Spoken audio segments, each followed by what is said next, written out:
Once again, good evening to all of you and welcome to Biblical Point. And thanks God for this another opportunity given to us to learn, understand, and study the Word of God, the will of God for us. That would help our daily lives. Our topic for today is all about health is wealth. Do you believe that health is wealth, mga kababayan? At this present time, do you think we have the chance to live at around 120 years old? May pag-asa ba kaya ang tao o tsansa na mabuhay ng 120 years old sa panahon natin, mga kababayan? Considering that we have an improved technology, but we are living in a fast-paced environment.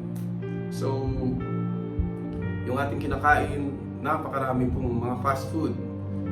Do you think we have the chance to live at that age? Kasi may sinasabi po ang Biblia patungkol kay Moises. Kung inyo pong nabasa at media po kayo dito po sa isang talata ng 34 at 7, ganito pong sinasabi: at si Moises ay may 120 taong gulang nang siya'y mamatay.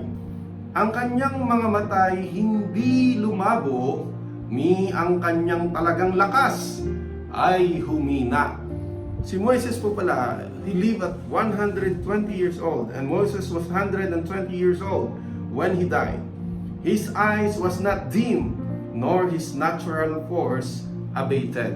Hindi pala humina yung talagang lakas ni Moises o lumabo man ang kanyang paningin, mga kababayan. Kaya mayroon pong nakarecord sa Biblia na ang tao pala po pwede namang mabuhay ng healthy at walang sakit, hindi lalabo ang paningin, at saka hindi hihina ang kanyang talagang lakas. Actually, napakarami pong record sa Biblia na noong unang panahon mahahaba ang buhay ng tao. Kagaya si Matusalem, si Metosela, kung inyo pong napapakinggan o naaalala o kilala nyo po si Metosela sa Biblia, si Matusalem. Umabot siya ng 969 years old. Siya ang pinakamatandang tao na nabuhay sa lupa. Ang pangalawa sa kanya is si Jared, na nasa 963 years old. Yung pangatlo sa kanya ay si Noah. Umabot din si Noah ng 950 years old. Si Adan, yung pang-apat, umabot din siya ng 930 years old. At yung panglima, yung anak ni Adan, si Seth, umabot siya ng 905 years old. May mga record po sa Biblia na pwede naman pong humaba ang buhay ng tao, mga kababayan. Ano po ba ang sikreto nun? What is the secret behind everything? Isa may sinasabi ang Biblia. Ito po, ang isang sikreto ng pampahaba ng buhay. Sa Efeso 6 at 2. Igalang mo ang iyong ama't ina na siyang unang utos na may pangako upang yumaon kang mabuti at ikaw ay mabuhay ng malaon sa lupa. Honor thy father and thy mother, which is the first commandment with promise. Ano yung promise? That it may be well with thee, and thou mayest live long on the earth. So, pagka po pala tayo mga anak, marunong tayong gumalang sa magulang, sa ating ama at ina, utos pala ng Diyos kasi yun Igalang mo ang iyong ama at ina na siyang unang utos na may pangako. Ano yung pangako niya sa pagsunod mo sa kanyang utos, sa paggalang mo sa iyong ama't ina, upang ikaw ay yayaong mabuti. Ibig sabihin, mapapabuti po tayo bilang mga anak, no? At ikaw ay mabubuhay ng malaon sa lupa. You may live long on the earth. Ibig sabihin, tatagal ang buhay natin na haba. Kung kailan, hindi natin alam. Siyempre, ang Diyos po ang nakakaalam kung hanggang saan tayo. Pero isang bagay ang sinasabi sa Biblia, pwede palang i-extend ang ating buhay. Nagpapahaba po pala ng kaarawan o ng buhay yung pagsunod sa utos ng Diyos. Isa yon, yung paggalang mo sa iyong ama't ina. Kasi meron sa ating panahon, walang galang sa kanilang mga magulang. Kung sigaw-sigawan yung kanilang mga magulang, dahil sila yung nagpapakain sa kanilang magulang, minsan di na nire-respeto, hindi pinapakinggan, hindi po yun ang tamang pagtrato sa isang magulang. Kahit na tayo po ang nagbibigay sa kanila, sumusuporta sa kanilang katandaan, kailangan meron pa rin pong paggalang dahil yan po ang utos ng Diyos kung nais natin na mabuhay ng malaon o umatagal sa lupa, mga kababayan. Kaya kung titingnan po natin, bakit kaya anong sekreto noong unang panahon? Bakit ang haba ng buhay? At ngayon naman sa ating panahon, bakit ang iksi ng buhay? Kung naaalala niyo po sa panahon ni Adan, ang pagkain po nila ay mga prutas. No? Yung sabi ng Diyos, kainin ninyo lahat ng bunga ng punong kahoy niyaon. So yung mga prutas po pala na yun, mga kababayan, yun yung unang pinakapagkain ng tao. Kaya bilang human, we are not carnivores, we are not herbivores, we are not omnivores, but our hands, even our hands, if you have the wisdom to understand, no, the disdainyo ng ating kamay, ito po pala ay pangpitas ng prutas.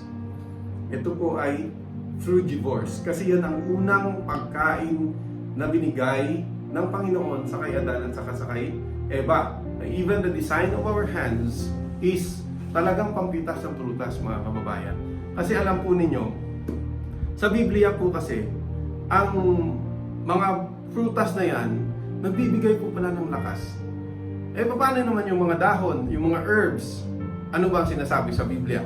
Pakinggan po ninyo dito sa isang talata, mga kababayan, ng Ezekiel sa 47 at 12. Ito po ang sinasabi ng Biblia at inyo pong pakinggan, mga kababayan. At sa pangpang ng ilog sa tabi niyaon, sa dakong ito at sa dakong yaon, tutubo ang sari-saring punong kahoy na pinakapagkain, na ang dahon ay hindi matutuyo, ni magkukulang man ang bunga niyaon, magbubunga ng bago buwan-buwan. Sapagkat ang tubig niyaon ay lumalabas sa santuaryo, at ang bunga niyaon ay magiging pagkain, at ang dahon niyaon ay pangpagaling. So yun palang bunga ng punong kahoy, it serves as our food, pagkain.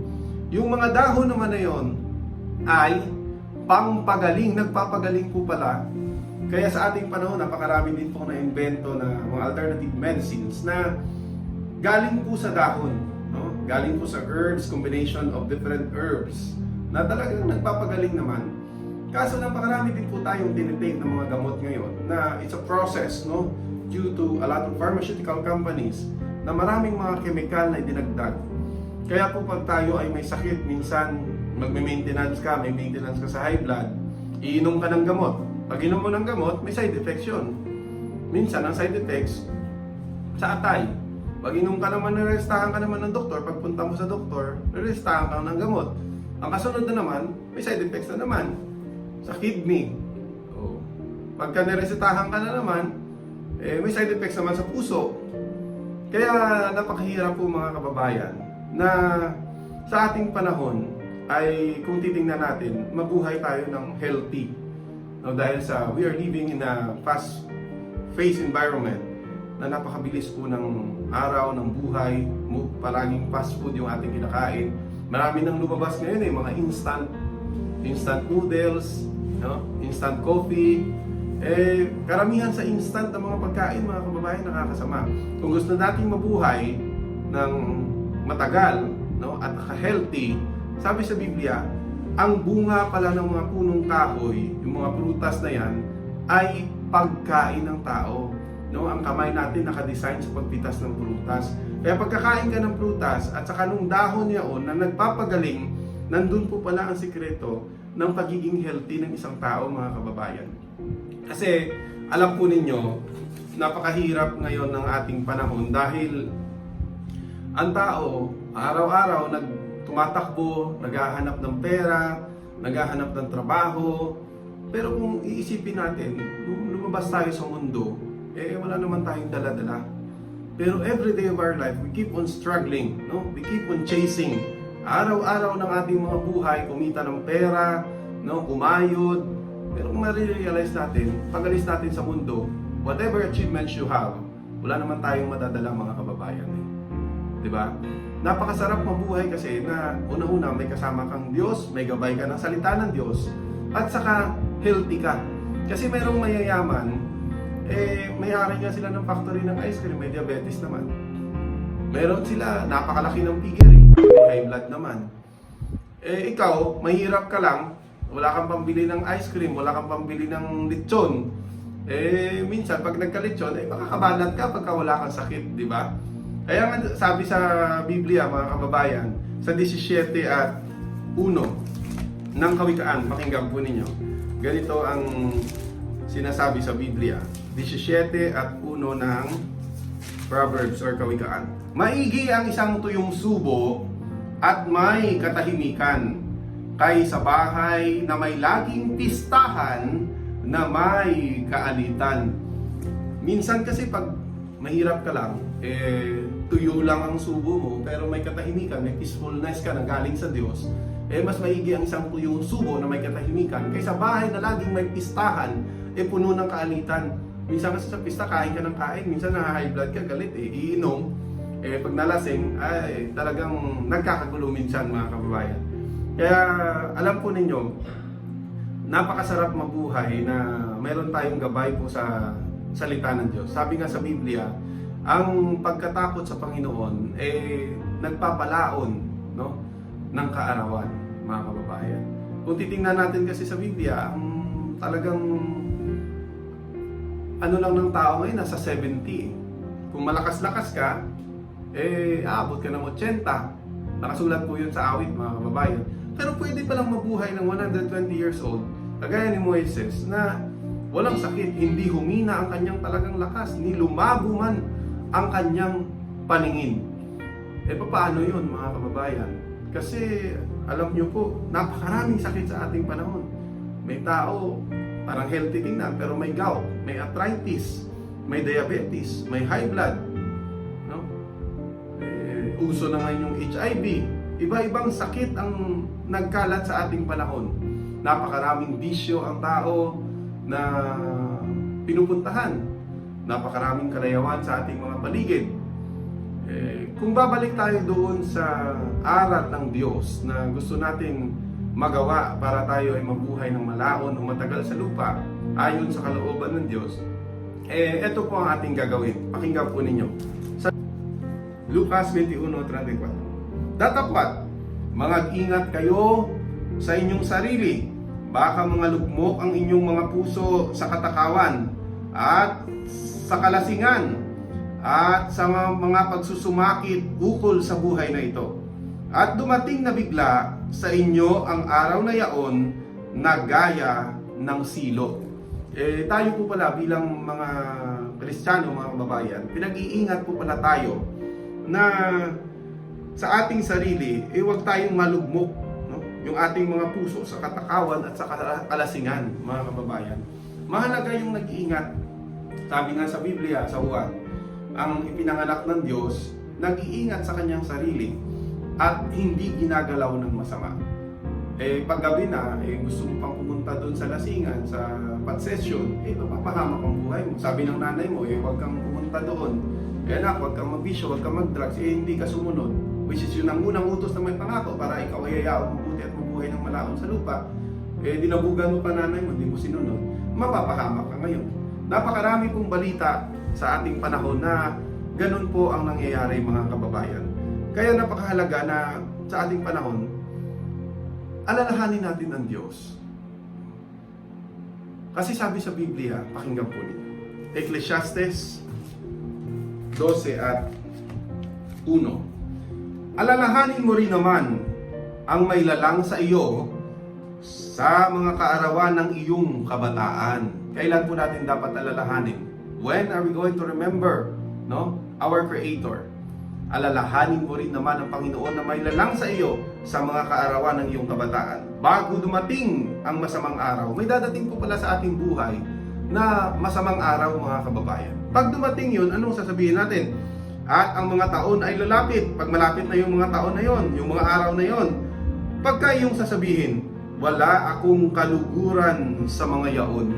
Dadating pala ang panahon, pagka tumanda ka na, hindi ka na bata, sasabihin mo, wala na akong kaluguran sa mga yaon. Lalo na marami kang sakit na dinaramdam, paano ka makakapaglingkod sa Diyos? Kaya samantalang bata pa, mga kababayan, ang payo ng Biblia, malakas ka pa, ha? Talagang kumakayod ka, sumisipa pa, malakas ka. alalahanin mo ang Panginoon na may lalang sa iyo. Sa mga kaarawan ng iyong kabataan, remember now thy Creator in the days of thy youth, while the evil days to come not, nor the years draw nigh, when thou shalt say, I have no pleasure in them.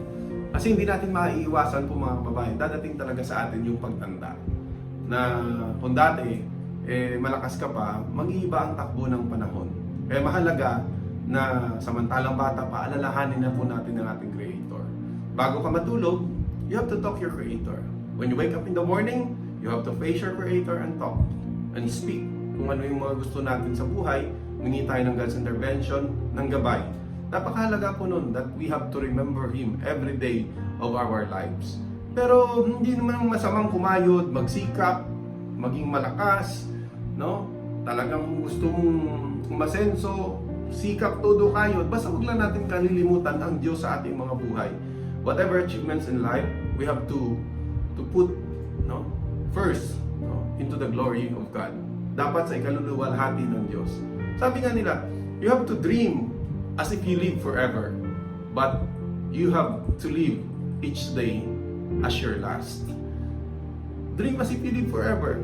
Pag gano'n ang objective mo in life, hindi ka naman magtatamad-tamad. Magsisikap ka. Talagang gagawin mo ang pinaka-the best in life mo. But, every day, you have to consider that possibly it's our last day. So, hindi ka rin magyayabang ngayon.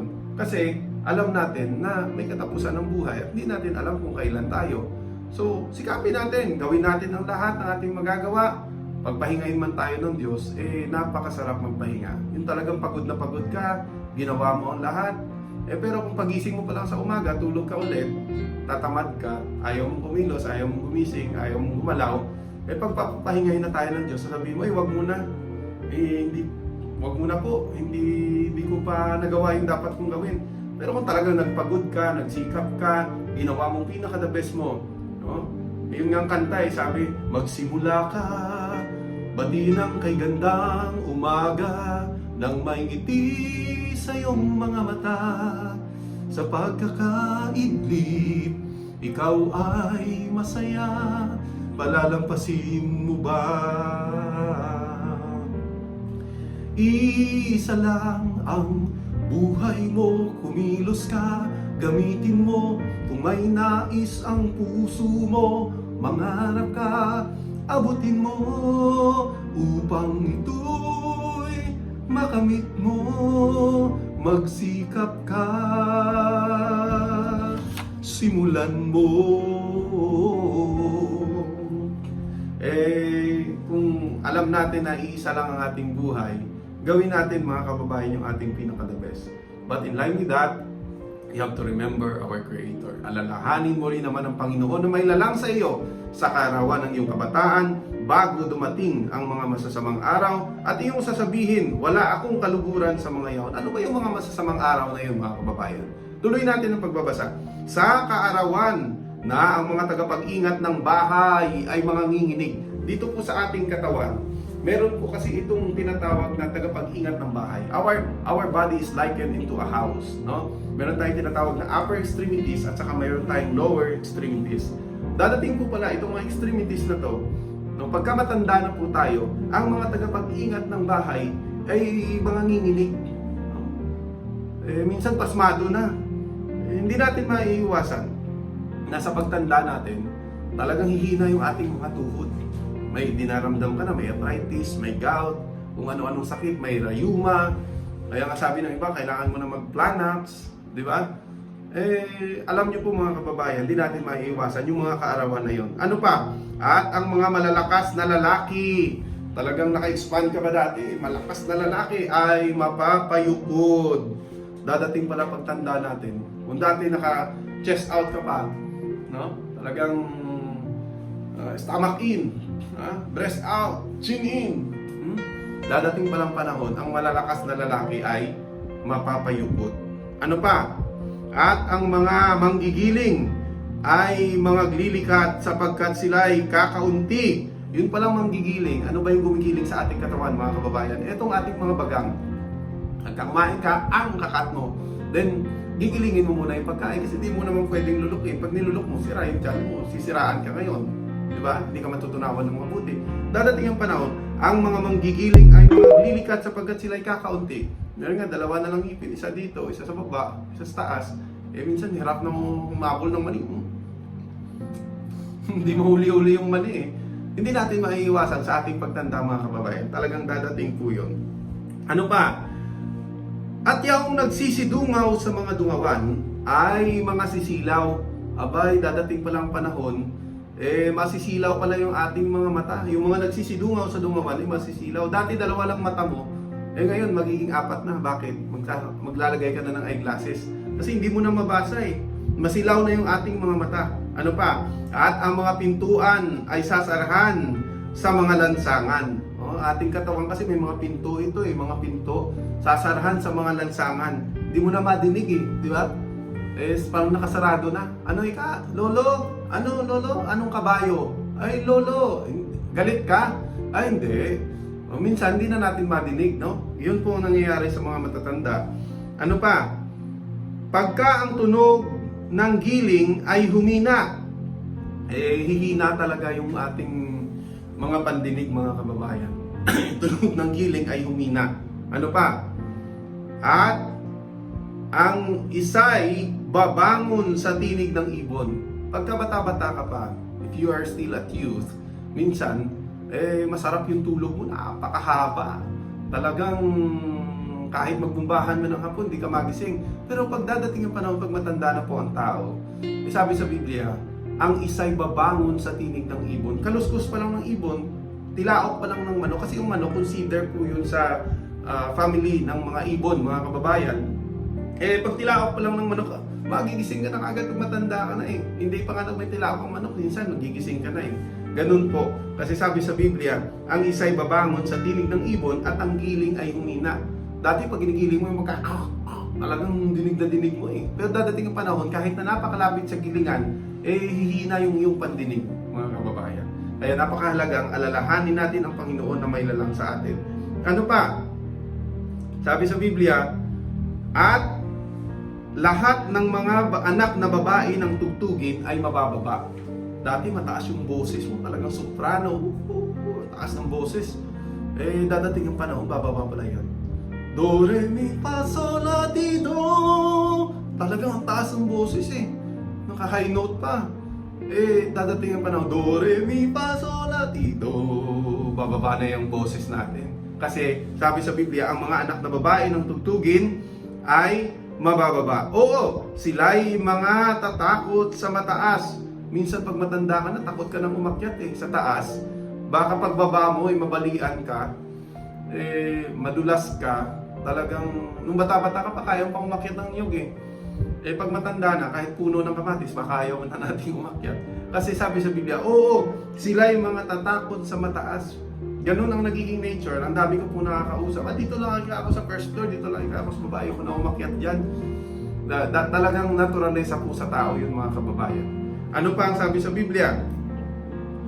Tuloy po natin. At ang mga kakilabutan ay mapapasadaan. Yung mga kakilabutan pala, napakarami ng kilabot sa daan. Pag matanda na, napakahirap nang walang kasama pag lumabas ng bahay. Baka pag tumawid, masagasaan. No? Baka pag umalis ng bahay, sa daan, hindi niya na alam pa uwi. Minsan, bumili lang ng suka, hindi niya na alam kung paano umuwi. Napakarami na pong kilabot sa daan, mga kababayan. Napakaraming mga sakuna, nakakatakot. Pagka ang isang tao po'y matanda na, no? Dapat maintindihan po natin. Ano pa? At ang puno ng almendro ay mamumulaklak. Kung dati ang ating buhok kulay itim, dadating ang panahon, ang puno pala ng almendro ay mamumulaklak. Puputi na pala yung pagtanda. Kasi yung almendro, parang kawayan yung mga kapatid After 100 years, namumulaklak yun, yung puno ng almendro.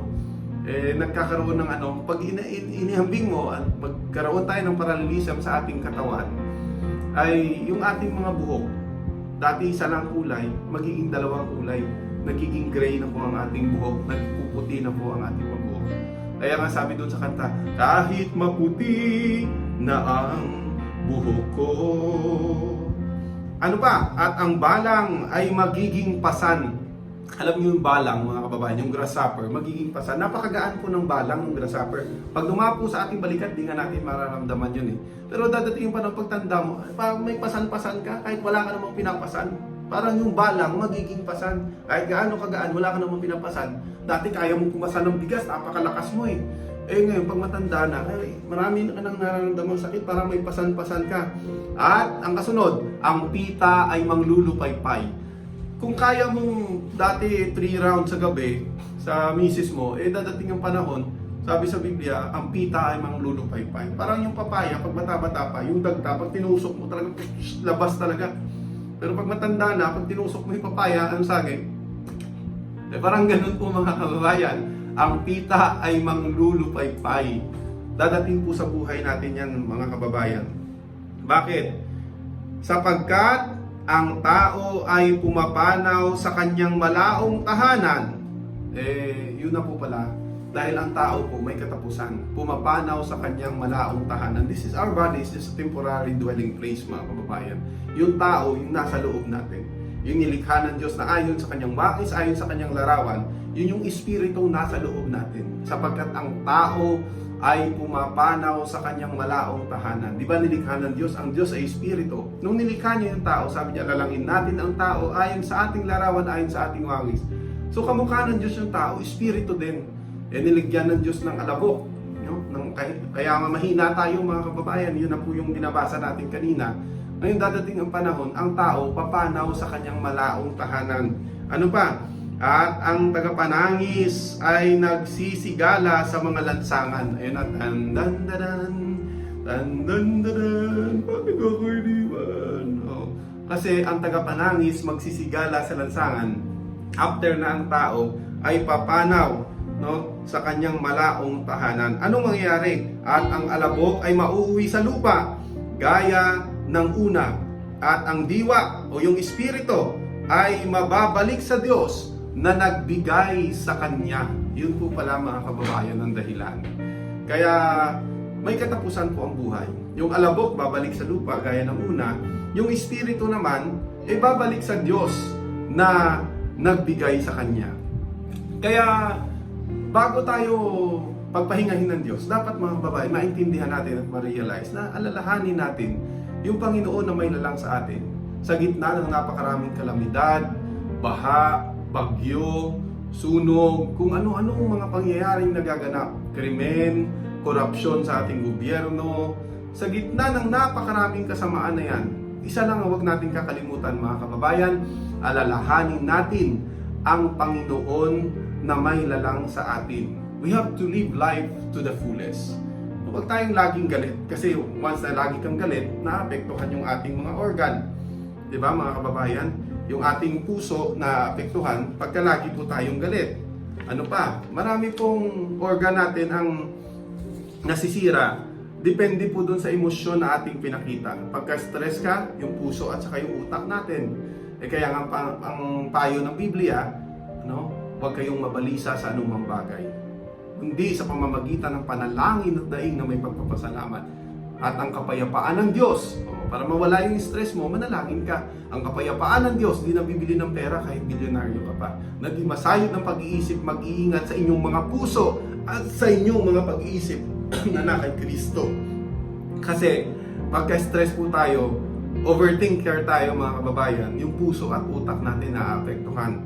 Pagka naman tayo sobrang malungkot, naapektuhan din yung ating baga. Yung system natin, mga kababayan, yung ating baga, magkakasakit ka. Huwag kang malungkot. Sabi nga sa Biblia, laughter is the best medicine. Ang masayang puso ay mabuting kagamutan. Ano pa? Yung lagi kang takot na takot, maapektuhan din yung ating mga kidney at saka yung ating puso, mga kababayan. No? Lagi tayong nagwo-worry. Whatever actions that we have, our internal organ, naapektuhan po yun. Kaya napakahalaga na pagising natin sa umaga, ito yung sekreto, mga kapatid, to live a healthy life. It's just a matter of routine. Nasa ating routine po yun. Pagising natin sa umaga, we have to drink a hot water. Huwag muna tayong kumain. Kasi yung kinain natin the last night, no, a day before, pag hindi mo pa inilalabas, tapos kumain ka ulit, magpuputrefaction sa katawan natin yun. hindi matutunaw ng maayos, di natin mailalabas. Ngayon, kakapit ngayon sa colon natin. Pag kumapit sa colon natin, yun ang kakainin naman ngayon ng system ng body natin. Yung dumi na yun, yung laso na yun, no, na hindi natin ipinalabas, sasali ngayon sa dugo natin. Kaya napakadumi po ng ating mga dugo, no, mga kababayan. Dapat ang gawin natin, yung routine po natin, nagising mo sa umaga, uminom ka ng mainit na tubig. Huwag ka munang kumain. Tapos, lakad-lakad ng konti, go to the CR. Pag punta mo doon, ilabas mo muna yung sama ng yung loob. Cleansing mo muna yung stomach mo, yung intestine mo. Pag nalinis na po ng mabuti yun, mag-exercise ka. Magpapawis ka, mag-exercise ka ng mabuti. No? Kung anong, kasi sabi sa Biblia, for bodily exercise profited a little. Sa pagsasanay ng katawan, may konting pakinabang. Ngunit ang kabanalan ay pinakikinabangan hindi lamang sa buhay na ito, kundi hanggang sa darating. Kasi kinukumpara kasi siya sa kabanalan eh. Pero kung hindi natin kukumpara yung pagsasanay ng katawan, napakalaki nung pakinabang. Kagaya ng ating mga atleta, milyon-milyon ang kanilang kinikita dahil napakalalakas nila. Mga basketballista, boksingero, kung ano-anong ibang sports, mga kababayan. Kaya bago tayo kumain, mag-exercise ka muna. Pagkatapos mong exercise, mag-stretching, no, saka ka maligo. Pagkatapos nun, mga kababayan, saka ka na kumain. Malinis yung ating internal organ, malinis yung ating stomach. So, yung ating kinain a day before, hindi ngayon magpuputrefaction yun. Malinis na malinis. Kailangan everyday ugaliin natin na maglabas ng ating dumi doon sa CR bago po tayo kumain ulit. Napakagaan po ng ating pakiramdam. At bago kayo uminom ng tubig, pagkatapos yung kumain, huwag kang uminom ng maraming tubig. Kasi, pag uminom ka ng maraming tubig, lilitaw ngayon sa ating tiyan yung pagkain na kinain po natin. Napakahirap, subukan mong tumalon, magkaka-appendicitis ka. No, napakabigat ng tiyan. Pero kung wala siyang tubig, pagkain lang na nasa loob, patunawin mo muna ng mga 30 minutos o isang oras sa kakauminom ng napakaraming tubig para tuloy-tuloy, natunaw na siya ngayon, hindi siya ngayon lumilitaw dun sa ating stomach, may dadigest natin ng mabuti, mga kababayan. Intindihan po ninyo, it's just a matter of routine. Tapos mag-iingat tayo sa mga tubig na ating iniinom kasi kaya napakaraming dinadialysis sa ating panahon dahil po yan isa sa tubig na ating iniinom. Now, tingnan mo yung source ng iyong tubig. Kung ang source ng tubig mo na iniinom, yung mga purified water ngayon, nawasa o basiwa dito po sa amin, may chlorine po kasi yan eh. Kahit anong filter natin ng chlorine, everyday, may small particle talaga na lumalabas sa filter yan sa mga water station. Nai-intake natin yon. Kaya magtataka ka, bakit nung dumami yung mga water stations, dumami rin ang dinadialysis. Way back then, 30 years ago, wala naman masyadong maraming dialysis center. Kasi mga kababayan, ganito po yun. Yung sa water station, meron tinatawag tayong sediment, carbon, at saka softener. Puro acid po lahat yun, mga kababayan. Acid, plus ang source natin is nawasa. Yung source natin may chlorine. Acid plus chlorine, napakatinding panira ng ating internal organ, lalo na yung ating kidney, mga kababayan. Kaya dapat maintindihan po natin yun. Kaya lalo na kung may bisyo ka pa, dagdag pa yun, talagang mabilis mag-deteriorate ang ating mga katawan. If we want to live a healthy life, this is a matter of routine. Tayo po ang nakakaalam ng ating mga katawan, kilalanin natin, alamin natin yung ating body, no? Palakasin natin sa pamamagitan una-una ng pagsunod sa kalooban at sa kautusan ng Diyos, mga kababayan. Kaya ang dapat natin gawin, mag-cleansing po tayo, maglinis po tayo, no? Kumain tayo ng prutas, kung pwede nga tayo mag-juicer. I-mix nyo po yung apple, carrots, pipino, lemon, kung ano-ano. Para at least, yun ang inyong kainin, yun ang ating i-juicer, nagpapalakas po yun sa ating katawan. Iiwas muna tayo sa mga solid food, lalo na kung may mga sakit-sakit. Moderately lang ang ating gagawin. This is a matter of routine, mga kababayan. No? We want to live a healthy life. Kaya sabi is health is wealth. Ang pagkatakot sa Panginoon, nagpapalaon ng mga kaarawan. Maraming salamat po sa inyong pakikinig. Maraming salamat sa Diyos at magandang araw po sa inyong lahat. And God bless you all.